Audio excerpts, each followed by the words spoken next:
After there were differing versions of the film, it was announced in 2015 that it was being developed with Dwayne Johnson and sorry. I'm going to do that again. Great. I'm all over the place. Okay. No. And after differing visions of the film, it was announced in 2015 that it was being redeveloped. God almighty.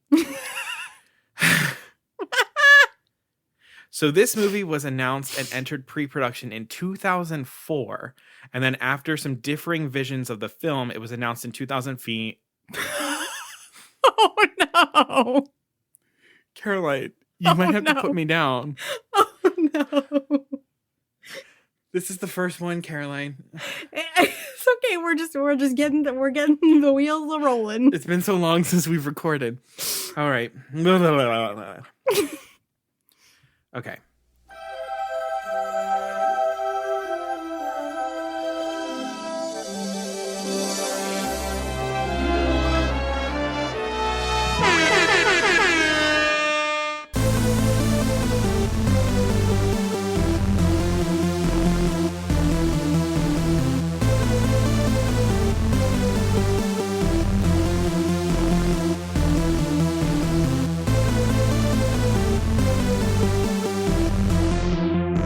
Yes, I've had the odd complaint, but on the whole, I've been a saint. To those poor unfortunate souls. Hello and welcome to Poor Unfortunate Podcast. I am Connor Perkins. And I am Caroline A. Meddy. And happy 2021, everyone. Happy 2021. We are here in the new year and I'm starting to sense a similar to 2020 vibe of like no nice things. But I don't want to call it too soon, but I'm just sensing a vibe. Oh my God, your eyes went so crazy. Aaron showed me this meme and it was like 2020 and it was on one of the twins from The Shining, and then 2021 was next to it and they were holding hands. It's so true. Like, you heard me say it in the New Year's bonus. I don't have much faith. Like, we have to clean up the world and specifically our nation's poop right now. The shittiest bits of our country. We're going to polish it until it shines like the top of the Chrysler building. Yes, Miss Hannigan. We love you, Miss Hannigan. So yeah, we're going to escape 2021's new travesty with an episode and with recordings. So, Caroline, what's new? What's going on? Well, you know, this feels so strange, like to contrast with what we just said, but I got some really awesome Disney-related items for Christmas and my birthday. Yay! What'd you get? Well, y'all, Connor got me something that I've been wanting for a really long time. And so if you haven't, I mean, we're just doing free plugs for these businesses. Let's just go for it. If you do not know what the Midwest Mouse is, that's a little small shop that makes personalized Disney tumblers, or really any kind of fandom film, anything you like. And they're really hard to come by. And Connor, by the grace of God, was able to score one that he got personalized for me. And he made me, shocker to no one, a Brandy Cinderella Starbucks tumbler. And it's blue and it has glitter and it has Brandy 2 times. It has Paolo Montalban. It has the pumpkin coach. It's awesome. And he got me a little, what do the cool kids call them? I just called them straw toppers. What are they called? They're Sweet Penny Creations Straw Kicks. Yes, we've talked about Sweet Penny before a while ago in our like quarantine shopping episode. But yes, that was Sweet when I was Penny. Introduced to it. And I was like, I'm clocking this. Wow, I pretty much was like, hey, here are the things that I would like you to buy me. It's my birthday. I literally just like went to Quarantine and Beyond that episode and I was just like, all right, here's the shopping list. I'm not subtle. It's not one of my strong points. How about you? So today is also Epiphany. And so my family, we always do we've recently started doing like a little gift. And my dad and my sister, they got me the 3 missing McDonald's toys that Incredible. I need for my my train, my Mickey Mouse Walt Disney World attraction train. So I'll have all of them now. It's complete. Everyone, he did it. It's complete. We got an entire train. The saga is over. I'm so happy. I'm looking at them right now, and they just make me smile. And I mean, hey, that's what they're supposed to do. They're Happy Meal toys. But the other thing is, I got myself. No shame. No shame. I did it. I splurged. I went to Pottery Barn Teen, and I got the LED Mickey Mouse silhouette wall light. And it's hanging up right now, and it's on, and it's stunning. It was the right choice. I feel vindicated in my decisions. Soul premiered on right. Oh Christmas my gosh, Day, yeah. Which I loved it. I really liked it. I loved it. I'm like, this was definitely a movie that was not for kids, which we were just talking during our Ratatouille episode that we were like, we need more of those. And thank you, Mickey Santa. Mickey Santa, he heard us. And also Pixar, thank you for listening. Hi, welcome to the pod. But also, speaking of Ratatouille. Oh my gosh, what am I saying? Why am I talking about presents? So many things happened. Oh my God.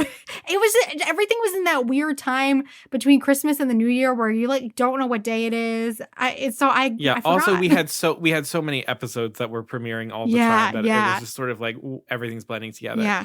But on New Year's Day, what happened, Caroline? Ratatouille the musical, aka Ratatouille, premiered. The musical, it happened. It was up from January 1st through 4th. You could buy tickets through Today Tix, and the production happened. If you did, I mean, there are little bits here and there online if you missed it, but Titus Burgess was Remy. Andrew Barth Feldman was Linguini, and he was literally like straight out of the screen perfection. He was perfect. Personal favorite of mine was Mary Testa playing Skinner. My entire life. It was just, the whole thing was wonderful. It was just wonderful. I cried. Yeah. I cried. And it was raising money for the Actors Fund. They raised over $1.5 million for the Actors Fund through this. It's insane. They raised over $1 million by the first performance. And it's just like, what? I mean, and we already know this from like the lesson itself in Ratatouille, but like, it just goes to show when you let talent come from anywhere and not just from like the names and the established people and the establishment, beautiful things happen. Yeah.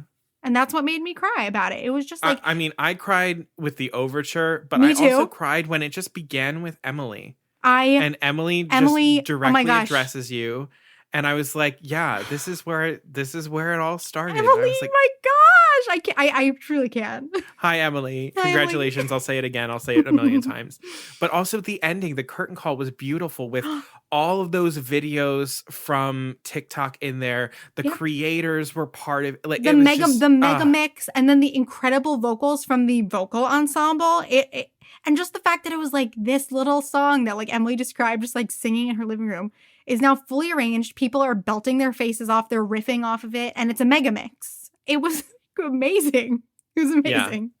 Yeah, that was definitely a way to start off 2021 on a high point. Yes, like, I so agree. More of that, please. More of that. More of good things happening to good people. Mm-hmm. So I guess, speaking of good things in 2021, that sort of goes right into our topic for today's episode. Yeah. So this is our tips and tricks episode, which these are always just so they're so difficult and strange to come up with. We dread them a little bit. This is the one that sort of like spins out into something that's like, yeah, this could kind of be tips. We're like, and these tricks. are tips for this, right? Yeah. So we have created a list of the things that are coming from Disney in 2021 that we are most excited about. And we have divided up into 5 categories: Disney movies, Disney parks, Disney shopping, Disney dining, and Disney Plus. So we're going to go through, we each have one, possibly more, things for each category that we are most excited about. And we're going to tell you about them, and we're going to tell you why. I'm excited. I can't wait to see what you picked. So we're going to start with Disney movies. I'll go first. So this is one I texted you, Caroline. I was like, this doesn't feel necessarily like me. So there are a lot of Disney movies that are coming out in 2021 from Disney. I mean, it runs the gambit. Look up the full list. I've chosen one that doesn't seem to be very obvious for me because I'm always gravitating towards animated movies or Pixar movies pretty heavily. But I chose a live action movie that Oh. I'm quite excited for.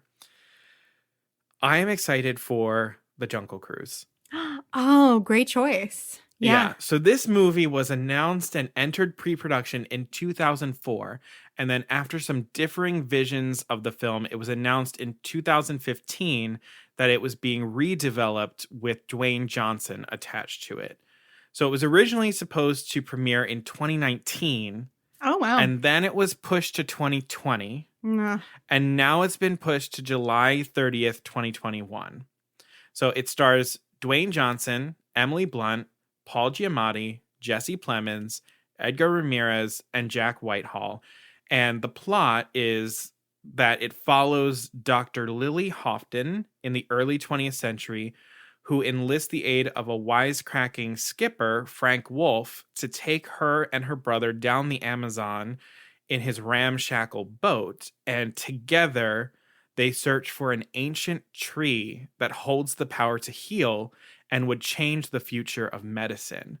But to do this, they must battle wild animals through the jungle and find the tree before a rival German expedition. Fun. So why this excites me? Well, for one, this movie has been delayed so many times. And I'm heartened that this movie might actually be pretty good, considering Disney could have easily released it on Disney Plus. Great and point. time and time again, they've refused to do that. They've refused to forgo a theatrical release. So that gives me a little bit of hope. Additionally, we've got two people on the story. We have Glenn Ficarra and John Requa, and then we have three people on the screenplay, Glenn, John, and Michael Green. And as we know, having a couple of cooks in the storytelling kitchen is usually a benefit to an attraction to film adaptation. Yes. In our Pirates of the Caribbean Haunted Mansion episode, we talked about this.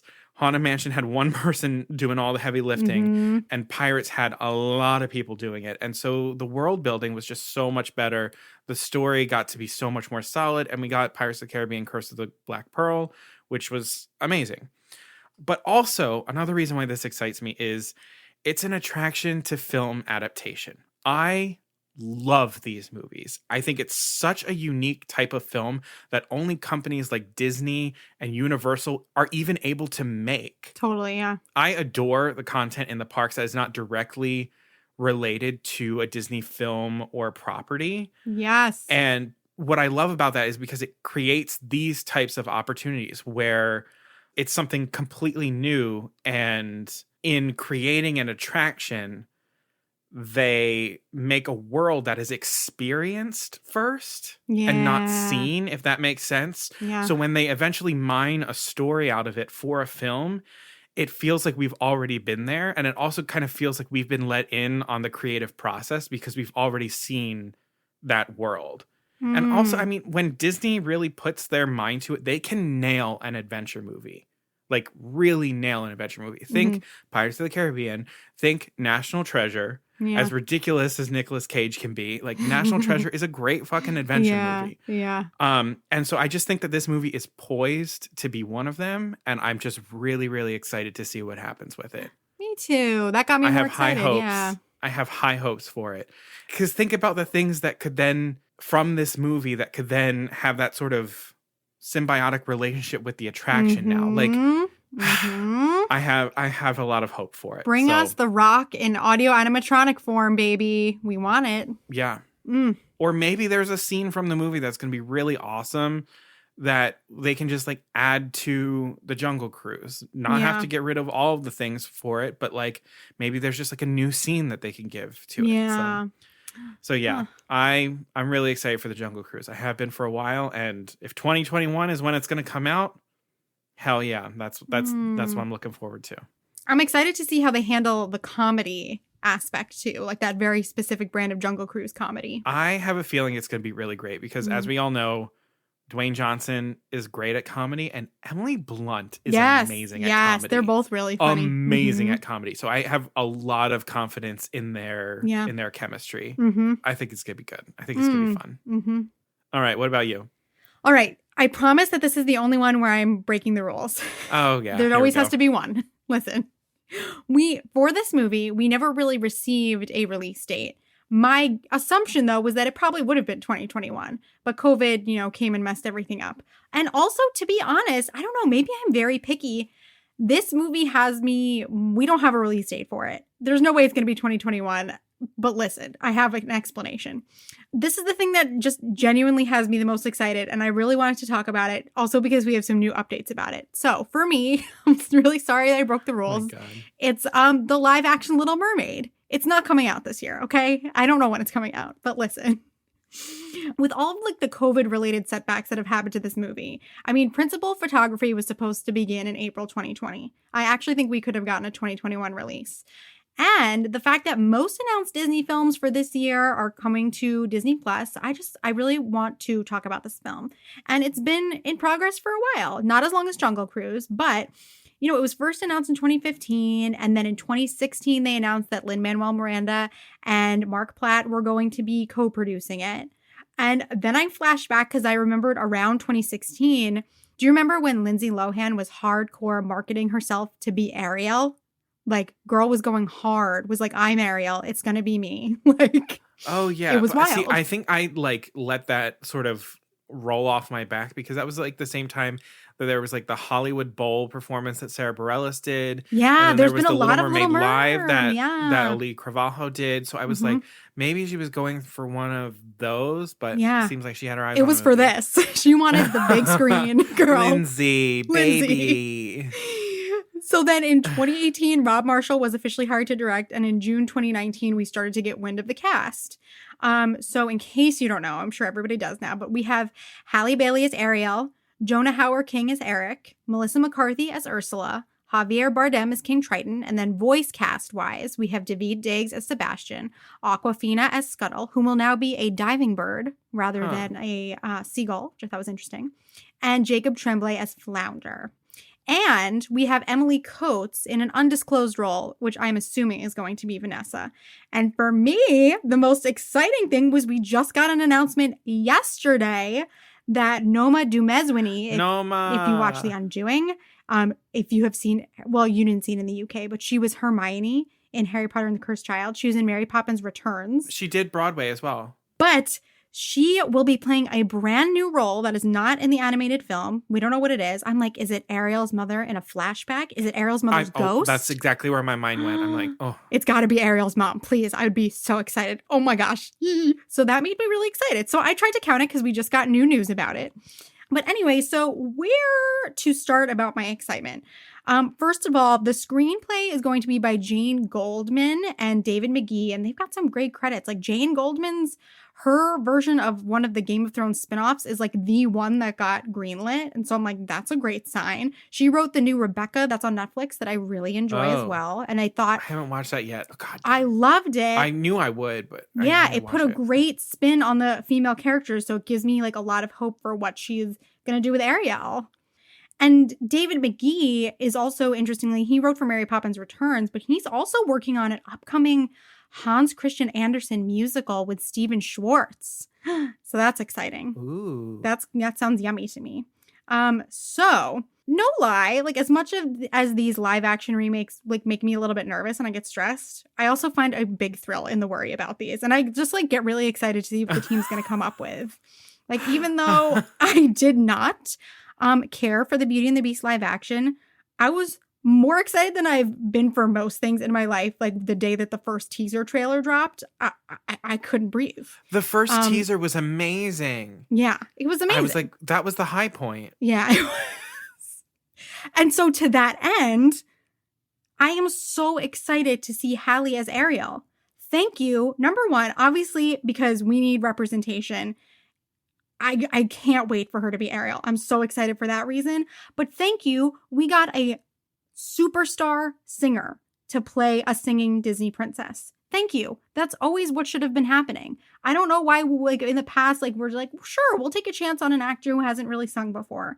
I am so happy about that. I'm living for the day that we'll finally get a picture of her in the costume. I'm so excited. Again, with Daveed Diggs, we have a trained, like, grade A singer. So the vocals in this are going to be amazing. And this movie deserves insane vocals. And I think we've talked about this before. I think Little Mermaid can handle a remake. I think that there is room for like some more, adding more strength to Ariel, a bit of an update. I'm totally ready for it. The team is full of a lot of musical theater people, and some of the things I've heard about the music. So Lin-Manuel Miranda is teaming up with Alan Menken to write some new songs. So apparently there's a new song for Eric, which I love her voice from, you know, just put her voice in. I know. And I also love If Only, but apparently Eric and Ariel have a new song, which I'm always down for that. And then apparently we have a song for King Triton and a new song for Scuttle. So the curiosity about this is killing me. And I'm just like, really, I know it's a while off, but Jacob Tremblay, who plays Flounder, he started recording his lines in July. And I think as of right now, they should be starting filming. And apparently the songs as of March 2020 were already recorded. So we're moving. Oh, and wow. I'm so excited about that nothing else really compared. I mean, I do think that like Little Mermaid probably does have a little bit more room for a live action adaptation, but there are just so many other things that I would tackle before I did Little Mermaid. I'm so interested that was the thing that like, it's like blinding you. Like that's like the thing you're like laser focused on. Yeah, it didn't come like everything else that I was thinking about talking about just did not come. The excitement did not compare at all. So, all right. Okay. Moving on to Disney parks. All right. I've got a bit of an interesting choice for this too. But it was just my gut reaction. So I'm really excited for Drawn to Life, the new Cirque du Soleil show that's coming to Disney Springs. Is that still happening? Yes, they just were like, yes. Can you believe it? That's why I'm excited. Disney was just like, it's still happening. So they first announced the show in December 2017, right before La Nuba closed. And I loved La Nuba. That blew my mind. I love Cirque du Soleil. I'm a circus girl, I guess. I've never seen Cirque du Soleil. You would, Connor, you would pass away. It's so your thing. I'm sure I would. It's spectacle. I'm a slut for spectacle. Yes. So here's the official summary of Drawn to Life that they give. It says the show tells the story of a determined girl, Julie, who discovers one last gift left to her by her animator father, a sequence of unfinished drawings. Guided by a magical pencil and a quirky troupe of imaginative muses, she embarks on an inspiring quest filled with her childhood Disney memories. We'll follow her as she leaps into a whimsical world of animation and discovers new possibilities that animate the story of her future. One of the coolest things about this for me is that this show was like a full collaboration between Cirque du Soleil, Disney Animation, and Disney Imagineering. And what a dream team. Like, how could that not be good? Yes. And it's going to have new animation sequences by Eric Goldberg, who's the animator of Aladdin. It's going to have every Cirque du Soleil, I think, has just like the best music. I think this is going to too, because it's going to integrate some Disney themes and melodies. And also, what you were saying, Connor, I'm really excited because 95% of the Cirque du Soleil company overall was laid off because of the pandemic, and then the company declared bankruptcy. And I was sure that we were never going to get this show. I'm so happy that Disney and Cirque both did not give up on it. And as you know, if you listen to the Christmas bonus, I'm just dying for Disney Springs to like create its own downtown theater district. And I'm so happy that Disney did not just knock this theater down and put like a mega size, like It's Sugar candy store there instead. I'm like, thank God. Thank God we kept the theater. What if the Cirque Theater became the M&M store? Would you pass? I would burn it to the ground. Burn it to the ground. Dracarys. And I think it's such a natural choice to incorporate Disney into Cirque du Soleil. And I'm just happy that Disney is just banking on live performance again, even though we still don't, I hope by the summer things are going to be much better. We don't really know. I love to see Disney hedging some bets. And especially because, the company was ready to go in March, right before everything closed down. They were going to start previews. So I'm just really thrilled for them. And I think it's going to be amazing. Cirque du Soleil is the bomb. So it's going to be great. Yeah. I've never seen Cirque du Soleil, and it's been something that like I've seen. I'm like, oh, that seems interesting. Like I love the theater. It looks beautiful. Mm-hmm. Like it's always so fun to look at. But I've never seen it. Never been like, oh, that's something I want to see while I'm at Disney. Like that's never happened for me. But when they announced that they were doing Drawn to Life, I was like, this is genius. This is a no-brainer. And it was the first time where I was just like, okay, I think there's a real chance that if I am in Disney World, Yeah. I'm going to take time to go see this. Yeah. I was for sure. I was like, oh, it's over. It's never happening. I'm just so happy. Yeah. Yeah. That's a good thing. I like that. I love. So I cheated. I have two. That's great. And I'm going to say both of them. So Yes. the first thing, speaking of slut for spectacle, the first thing I'm so excited for is Harmonious. Oh, of course. Yeah, there was no way you weren't going to talk about that. There's no way I wasn't going to talk about That's this. why I avoided it, because I'm like, I know Connor's doing that. So Harmonious, if you don't know, one, where have you been? But two, it is the new nighttime spectacular coming to Epcot. So it was originally supposed to premiere in 2020, but it's been delayed until 2021, in part because nighttime spectaculars are still not being presented because of their COVID-19 policies in the park. But when they return, Harmonious should follow very shortly after. And Harmonious replaces Epcot Forever, which replaced Illumination's Reflections of Earth temporarily, which, as you all know, Illuminations is like one of the nearest and dearest Disney things to my heart. It is one of my absolute favorite nighttime shows to ever exist. That soundtrack will always remain fire.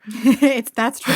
That is true. I love Illuminations. That being said, I understand why Illuminations needed to end to give life to something else, because the thing that it is giving life to is the largest nighttime spectacular in any Disney park. Heavens. Harmonious is like a combo of all of the things we love from World of Color and a full fireworks show.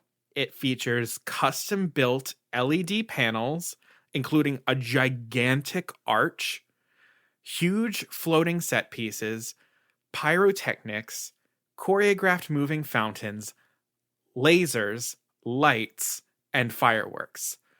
I mean, I am feeling like hot right now.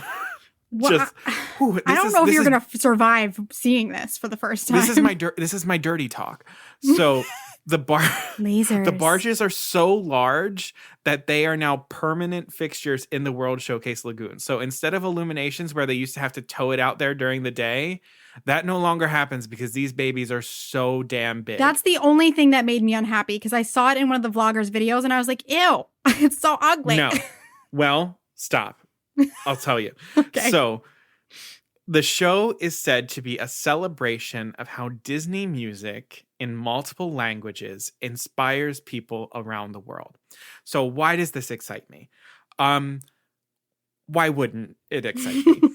This shit is teed up to easily rise to the top of my list of favorite Disney things ever. Yeah. Yeah. I'm a music lover. I'm a spectacle slut. And a water fixture lover. So it's all the best of everything. Even more so, while this is quite a departure from a nighttime show that had nothing to do with Disney properties at all, which was Illuminations, which I found to be quite refreshing.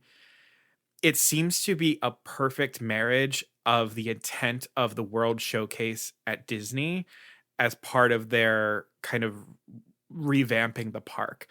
The way in which they are reimagining the World Showcase is presenting the cultures of the world and the Disney worlds inspired by those cultures, which I think is so smart and allows them to bring more Disney into a park that was pretty devoid of a lot of Disney, which made a lot of people pass up on a park that I think has so much to offer. Yeah. So some things in particular about the show that I love is that the Disney music for this is going to be reimagined by musicians and artists from around the world in styles and interpretations of their various cultures. Oh, that's hot. That's so hot. good. It's so good. Additionally, since these barges are so damn big, they're going to be living full time in the lagoon. Caroline says they're ugly, which they are right now. Okay. But they have announced that all of these barges will now have a daytime setting where they will turn into shimmering fountains that will be on throughout the day.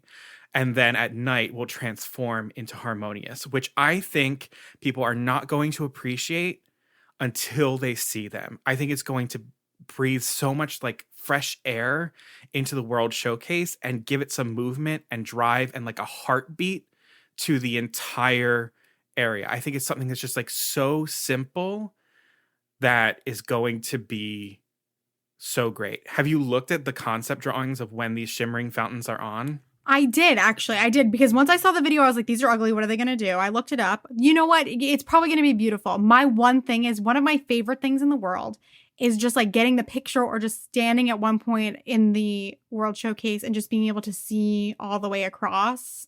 Losing that is very sad for me. You will like, be able to see across. You will be able to see across with a tumultuous fountain of glory and peace and unity in the center. You'll be like, yes. I hope you're right. I want you to be right. I hope you. I will be. All right. I will be, because I am saying it. Okay. So I had to talk about harmonious. Oh, 1,000%. Please. Okay, so here's my cheating second thing. No, you're allowed. You're allowed. I was gonna say Remy's Ratatouille Adventure. Yeah, but exactly. I also feel like that's really obvious. Yeah, me too. So the thing that I actually chose is I'm really excited for Snow White's Enchanted Wish at Disneyland. Yeah. So on Monday, December 21st, which was the 83rd anniversary of Snow White and the Seven Dwarfs, it was announced that Snow White's Scary Adventures in Disneyland Resort in California has been completely reimagined and renamed to Snow White's Enchanted Wish. So all of the refurb and everything like that had been happened throughout COVID, and it's ready to go. So as soon as Disneyland reopens, the attraction should be ready to welcome guests. Important to note that this ride was eliminated in Walt Disney World's Magic Kingdom in Fantasyland to create the Princess Fairy Tale Hall, where you can meet and greet with the princesses, which I disagreed with that choice, but all right. I mean, it's nice to see the princesses like all in one place and like it's air conditioned and shit like that. But also I'm like, Snow White Scary Adventures. I mean, to be honest, I think the Fairy Tale Hall edition, I think it was probably a smart move on Disney's part because the ride was very dated. Yeah. And both the name and tone of the ride could be frightening for the younger audience who actually would enjoy the milder experience of the ride. So it just felt like it was going up against its target audience, which is kind of batshit. But the reason why this refurb in Disneyland excites me is because of the technology. This is one of the first times we are seeing the insane technological techniques that are utilized in dark rides in the Asian parks applied to an existing dark ride through refurbishment. The new animatronics, projections, and special effects are what are desperately needed in the beloved classic dark rides that need a fresh coat of paint or five, or removing the tin foil in that damn volcano. I'm looking at you, Peter Pan. Oh my God. Like, we've seen like what a dark ride could be in a US park with Ariel's Undersea Adventure, where you're like, whoa, this is pretty impressive. But like that's it. And then you go on Peter Pan and you're like, what the fuck is this? So according to Disney, the new ride features new music, state-of-the-art audiovisual technology, LED black lighting, laser projections, scent tech, so you can smell an apple pie being cooked in the cottage as you go through. Oh, yeah. And a new animation system. The kiss scene that they have previewed at the end. Oh my gosh, it looks that so is some beautiful. Serious magic. It gives me similar vibes to the Beauty and the Beast ride.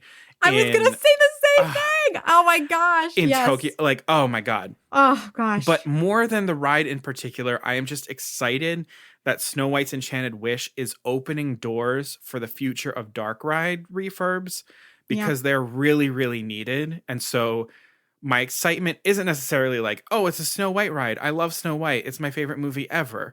No, it's that maybe the success of this will lead to some very, very needed changes in the Disney parks. Oh, yeah.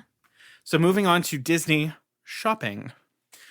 So for Disney shopping, I kind of had a hard time finding the thing that I was most excited about because I feel like unlike the past, Disney hasn't really previewed a whole lot of their plans and their collaborations that they're doing for the year. But thank you, Caroline, for sending me to the Disney Fashionista site because this is all I do to you. Just send you stuff you want to buy. God help you. But that's where I was introduced to Nuimos. And Nuimos are on their way to the US from Hong Kong Disneyland. If you don't know what these are, so it's derived from the Japanese word meaning plush toy, and then the English word model to create Nuimo. These are 4-inch posable plushes, and they are going to hit hard like the Tsum Tsum craze took over the US. We were deep into the Tsum Tsums back in the day. I mean, I have all of mine. Oh, man. God, help me. So the different character plushes, they have costumes and outfits that you can purchase to dress them up for any occasion. Oh, so boy. It's like Tsum Tsum Plus. It's like Tsum Tsum Build-A-Bear. Well, the way that I was thinking of it, when I saw the picture that they did, the like posed picture of these, it made me think, have you seen Dinner for Schmucks with Steve Carell? It made me think of his taxidermied mouse displays. Oh my God. Yeah. So if you know what that is, now you've got like a basic idea of what these are, but they're delightful. So why does this excite me? I mean, I shouldn't be excited by this. I'm a 27-year-old man. Listen, it's 2021. Take the joy. It's probably not healthy that I'm excited by this, but these things are so effing cute. Not only that, but with the costumes and the posing, these things are like social media stuffed animals. Like, oh yeah, they are. They're groomed for the Insta. Yeah. It's not fair how fun they look, and they're going to be all over social media when they hit the States. The Donald character, like, just shoot me right now. That's all you. Yeah. He's so cute. It's not fair. I don't really have much else to say about these. Like, I don't. That's it's perfect. just, if you just look at them, you're gonna get it. Like, you'll be like, oh, I get it. And like, it's gonna be one of those things that just like crosses age gaps. Everyone's gonna want them. Kids are gonna want them. Adults are gonna want them. Teens are gonna want. Like, it's these babies are gonna hit hard, folks. Prepare yourselves. I'm just so glad that I Prepare your already know what to wallets. get you for your birthday. Oh my It's God. awesome. There's no release date currently of when they're coming, but they're coming in 2021. So You heard prepare it here thyself. first. All right, Carol. All right, for shopping, you knew in some way I was going to talk about Loungefly. So just quickly, I would like to cover some of the new designs that are coming out in the next few months. So we have 2 fantastic villain cosplay ones. And so the ones that they call cosplay mini backpacks are the ones that are like the character. It's not just like a design on a bag. It's like the face and the body of the character. One of them is Scar. Not for me, but so cool. The detail on these 2 villain ones is beautiful. There's like a print on the back by the straps on Scars that says, "I'm surrounded by idiots." I know the second one. Oh, and the second one is Yzma. It's Yzma. It's so good. Like, the interior of the Yzma one is like a llama print, and then on the back by the straps are the angel and devil that are on Kronk's shoulders. I mean, it's so good. It's so good. I mean, you could get that one. I sat there for a minute. I was like, maybe this is the one. It would be kind of an out there choice, but it would be spectacular. And we know I love Yzma, so maybe we'll see. But there's also a gorgeous Little Mermaid one coming out that's like beautiful purple and teal ombre scales. And then the little latch to close it is a dingle hopper. Aww. Beautiful. And there's a Rapunzel cosplay one that's like the lace up of her corset. Like, it fully looks like her dress. That could also be the one because that's a contender. It's you have your subtle. Danielle Nicole Flynn. Yeah, exactly. And so other ones we have coming out in 2021, there's a very beautiful Peter Pan glow in the dark one that says "Second Star to the right and straight on till morning." Very Mhm. beautiful. Disney Dogs and Cats, a Sorcerer Mickey. We've got a Soul mini backpack coming out. There's a Disneyland Anniversary Map one coming out. And this one I don't think is new, but I thought was fantastic. There's an Ahsoka Tano one that's just Oh my the coolest. gosh. So cool. Yeah. So Loungefly, as always, we can always count on Loungefly to bring out some amazing new designs. But yes, as you said, there are fewer announcements about Disney collabs than usual. And so my next thing that I'm excited about is just to find out what some of those are going to be. And it's also like a little bit of a wish. And that I just hope that there are going to be more collabs with just like, grown up quote unquote brands. Like there was I think I probably mentioned this already. There was a Disney collection with Show Me Your Moo, which is like kind of like a, more like bougie, sort of millennial focused clothing brand. And I thought that stuff was beautiful. And like Bauble Bar did a Disney line as well for the holidays that had beautiful earrings and, jewelry pieces. So yeah, if anyone listening knows of any cool, more designery Disney collabs coming out, let me know. And then, so this is another wish, but something that I think is going to be happening in 2021 as well. So with the opening of Remy's Ratatouille Adventure and the Ratatouille craze, I've already seen that Disney is pushing out more Ratatouille merch, like as fast as they possibly can. Right as Ratatouille was reaching its peak, a Ratatouille dress just appeared on Shop Disney. And I'm like, I see you. I also spied our girl, Emily Jacobson, when she went to preview the ride in these great Ratatouille ears. And I don't know if those existed before. But as I always say, I'm hoping that Disney is going to go further because I'm sure there's going to be some sort of Ratatouille gift shop once the new section of the France Pavilion opens. And like I saw these ears on Etsy and I just want Disney to do more of this. So they're mouse ears, but there's a chef hat in the middle that lights up so that you see the outline of Remy's silhouette. And I just want Disney to go there. And as I've said, I want there to be kitchenware. And I'm just excited. I know that there's going to be some fresh Ratatouille merch. And I'm excited to see what it's going to be. Nice. That's a good one. Yeah. All right. So we're going to move on to Disney dining now. Mm-hmm. All right. Caroline, you're up. Okay. Ooh, I'm really excited about this one. So, in Disney Springs, we now have, or are going to have officially in a few days, Gideon's Bakehouse, which is a cookie shop. I watched a very in-depth video of Tim Tracker, one of my favorite Disney vloggers, visiting Gideon's, and I'm fully obsessed. So they had a soft opening on December 23rd, and they're not officially open yet. They actually, right now, I think are closed for a few days to kind of like gather themselves before they do the grand opening because they were mobbed. The lines were so long, they had to have a virtual queue. It's wild. So it's a cookie shop, but let me tell you a little bit. So first of all, these cookies are a ½ pound each, which if you've ever been to New York and you've had Levain, it's in that realm, and that's my favorite thing ever. They look incredible. Here are the flavors: chocolate chip, pistachio toffee chocolate chip, cookies and cream, triple chocolate chip, peanut butter crunch, coffee cake, which is exclusive to Disney Springs, and monthly limited edition cookies. And when I watched this vlog, Tim Tracker tried the Christmas ones, and they looked incredible. Oh my God. If they had a soft, hot gingerbread cookie, I would die. Well, speaking of hot, they also do hot cookie hour every night where you can get it fresh out of the oven. Oh my goodness. I was obsessed with that when there were more Krispy Kremes around. Also, there's other things besides cookies. There's cake slices, and one of them is a secret cake slice where you have to go and give them the password that they post on social media just to get it, which Yes. I love a game. I love a little intrigue. There's also peanut butter cold brew, which I'm allergic to peanuts and can never taste, and I'm crying because it sounds so good. Oat milk nitro cold brew on tap. These are just all the things that I love.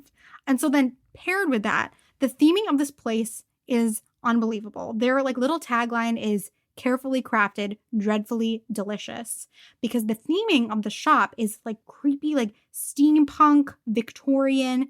It reads a little bit Harry Potter to me. And Tim Burton-y too. Yes, Tim Burton. There are old books and creepy portraits everywhere. It's like an occult bookstore. And so it has a backstory, which I love that. And so supposedly it was, before it became the cookie store, it was Lindworm Booksellers' Curious Books and Antiquities. Also, when they were handing out the mini menus for the people in line back in December, your menu either had Santa or Krampus on it. I love the vibe. There's going to be amazing merch. The shirts and things all have an occult theme and like have pentagrams on them, but there's cookie candles. Oh, shit. So we will at one point be owning one of those. So we'll tell you how those are. My favorite part about this is that we are extending theming to Disney Springs. And I like that. I like the companies that Disney is choosing to allow to come into their property. There's only one other location of Gideon's Bakehouse. And it was like, it started as a small business. And I love that Disney is like pushing them into now what's going to be superstardom. And Gideon's is only in Florida. I love an exclusive treat experience. I love cookies. I love cold brew.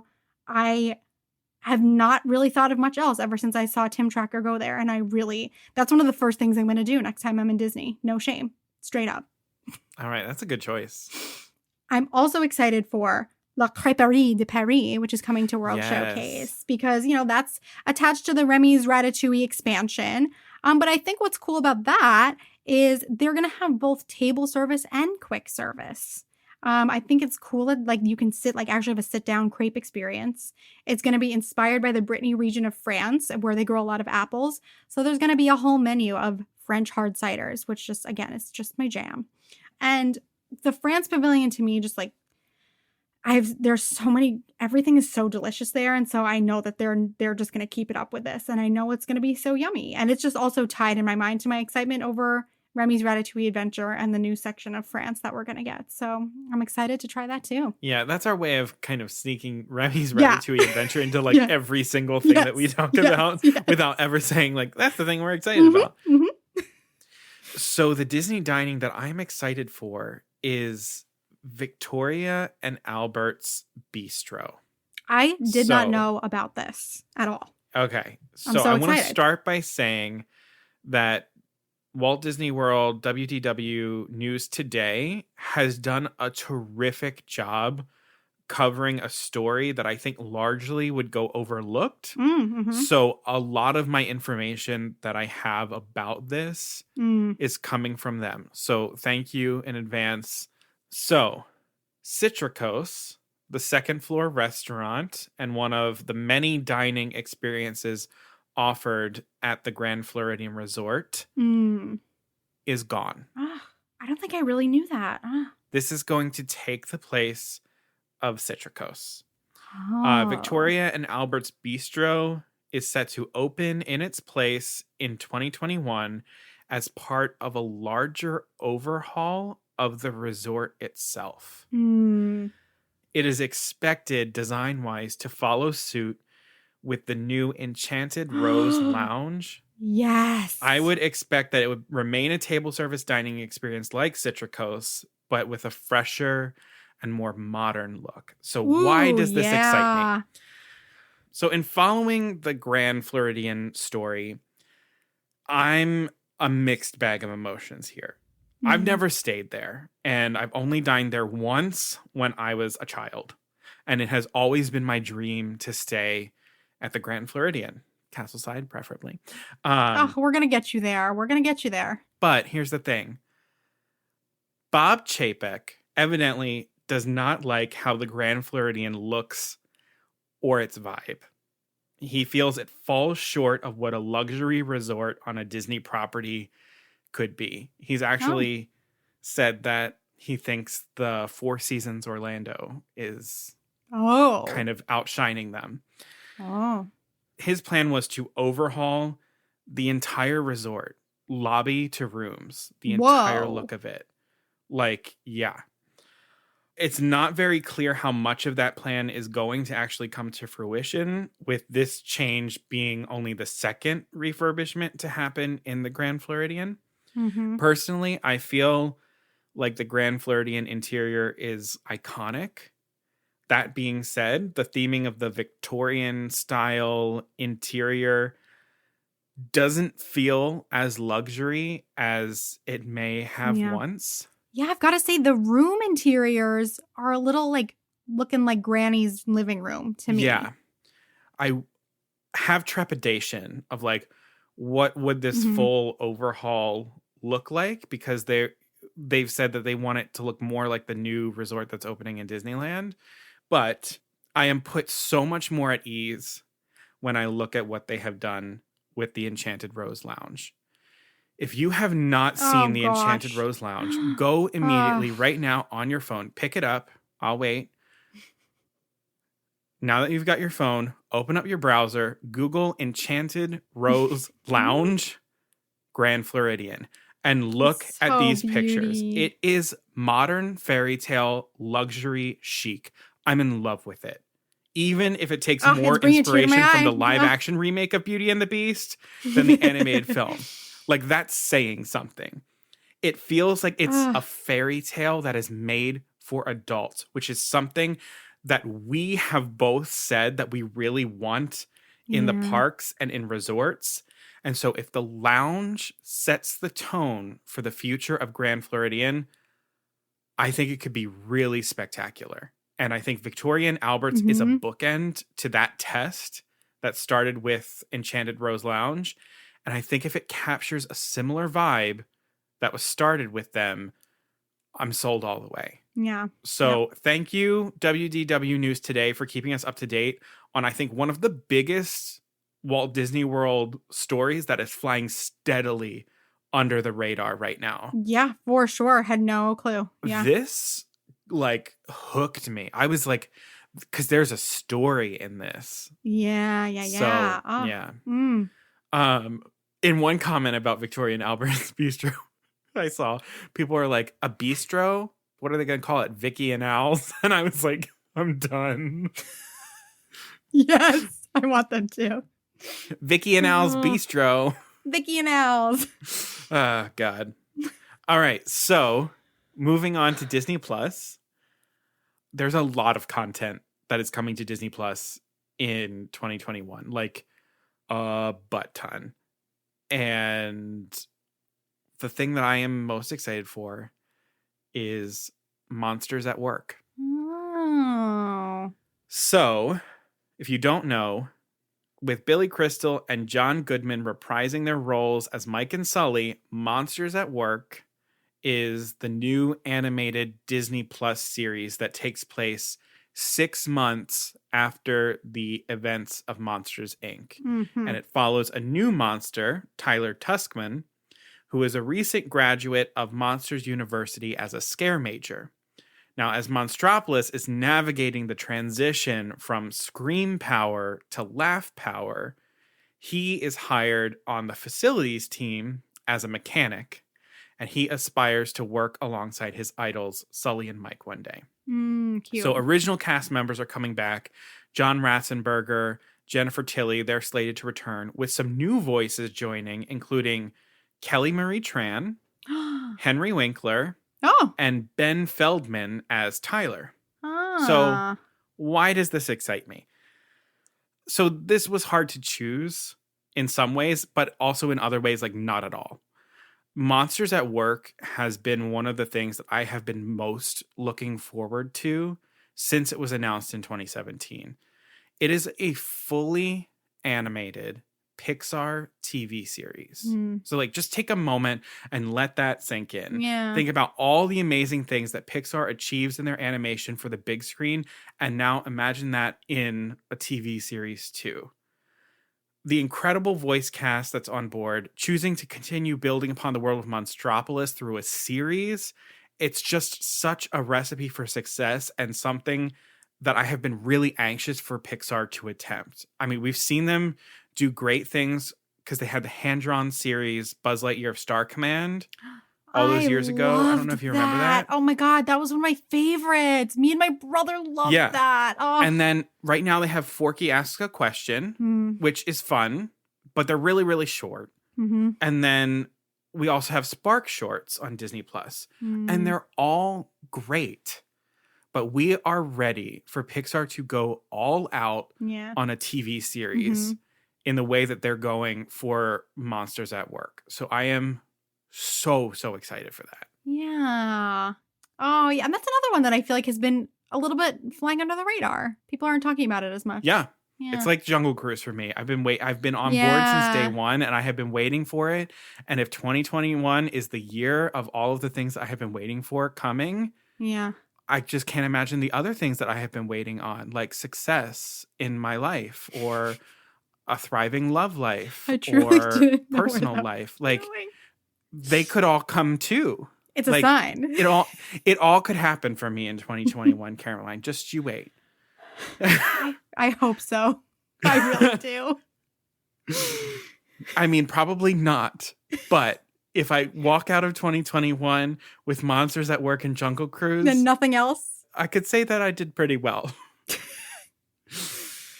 All right. What do you have for your Disney Plus contribution? All right.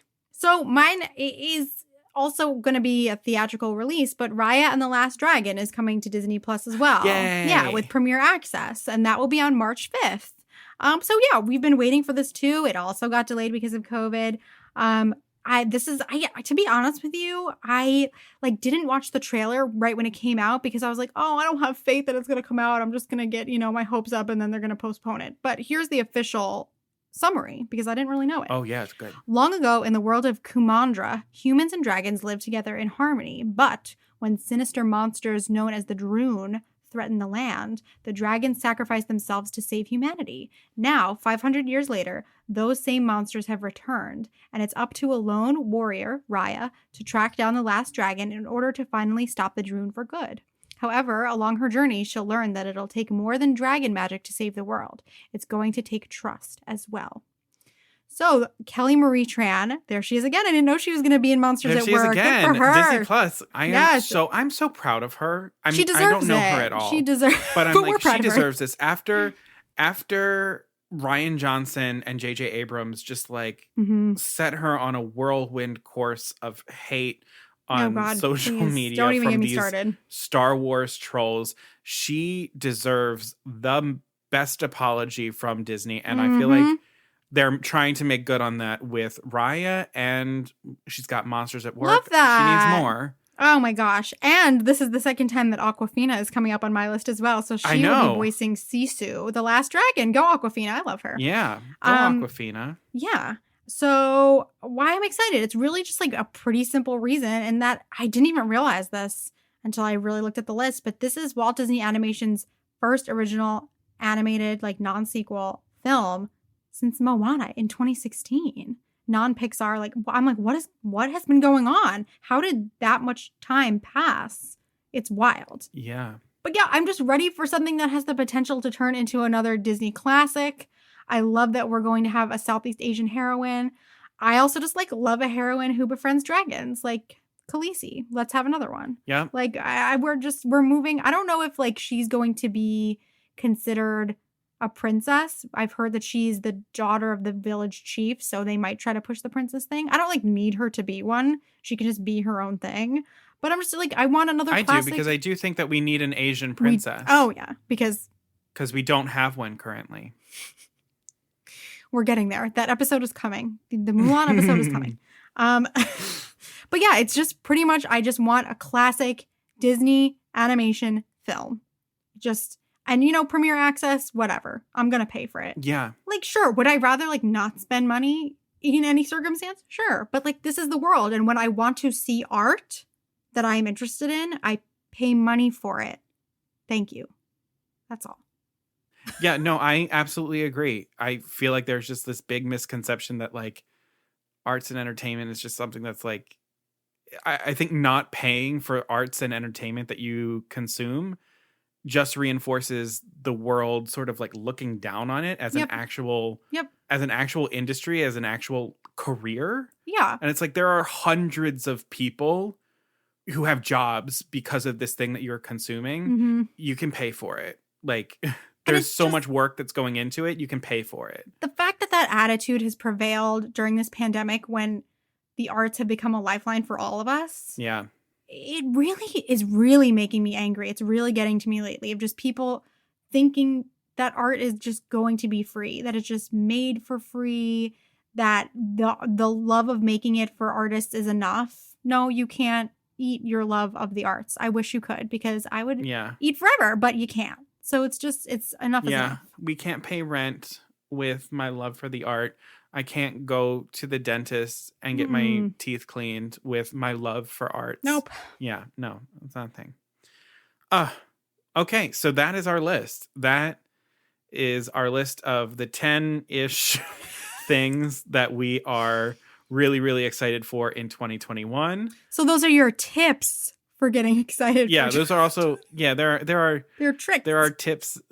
There are tips and our tricks. We tricked you into buying new merchandise. I don't know.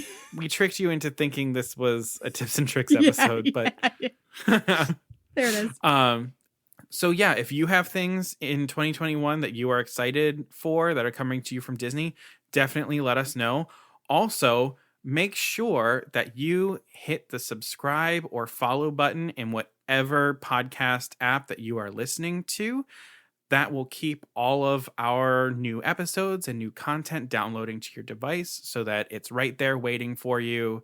If you really enjoyed what you heard, please leave us a rating and a review. It does a lot for us to help reach new audience members. You can leave a rating and review on Apple Podcasts, on Facebook, on I think Stitcher allows you to. So yeah, let us know what you're loving about it. Recommend it. Really helps us get our podcast out to new people. And another way of doing that that's also really fun is to follow us on social media. So you can find us at Poor Unfortunate Podcast on Facebook and Instagram, and at Unfortunate Pod on Twitter. And as Connor was saying before, if you have things that you're looking forward to or things that you want to discuss, you should hop on over to the Poor Unfortunate Fam on Facebook, which is where a group of our listeners interact, take BuzzFeed quizzes, comment on the episodes. And we've had a bunch of new members over the holidays join us, and we're so excited to have you. Welcome. I think it'll be, welcome. And I think it's such a fun little group, and it's always positive. And we had a new member say that she kind of avoids Facebook because it's a little toxic. And I agree. And I think that the Poor Unfortunate Fam is a little, patch of positivity if you have to be on social media. Haven. Yeah. This is the time in the podcast that I always come back to.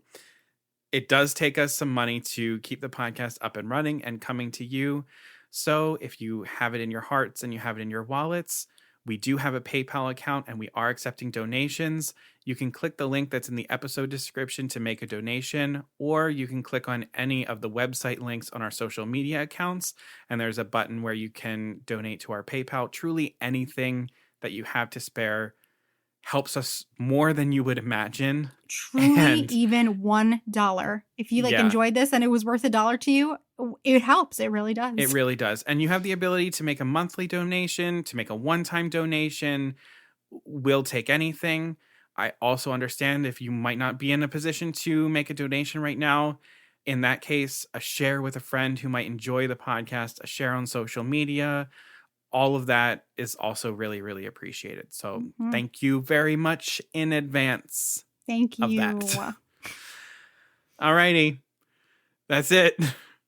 Good luck out there. Stay safe. Wear a mask because COVID is still real and it is still out there and it is still ravaging all over the world. There's new strains. There's weird things happening.